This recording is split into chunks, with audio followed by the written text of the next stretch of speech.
சென்னை நுங்கம்பாக்கத்தில் உள்ள பாரில் நேற்றிரவு பெண்களிடம் போதையில் அத்துமீறியதாகவும் பாரிலிருந்து வெளியேற்றிய மேலாளரை தாக்கியதாகவும் அளிக்கப்பட்ட புகாரில் போக்குவரத்து சிறப்பு உதவி ஆய்வாளர் ஹரிபுத்திரன் சஸ்பெண்ட் செய்யப்பட்டார்.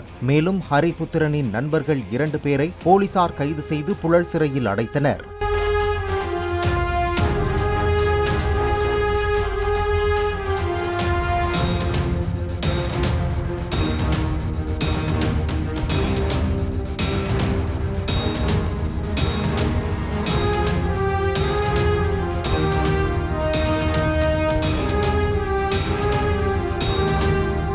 பிளே ஸ்டோர் மற்றும் ஆப் ஸ்டோரில் இருந்து பாலிமர் செயலியை QR கோடு மூலம் பதிவிறக்கம் செய்யுங்கள்.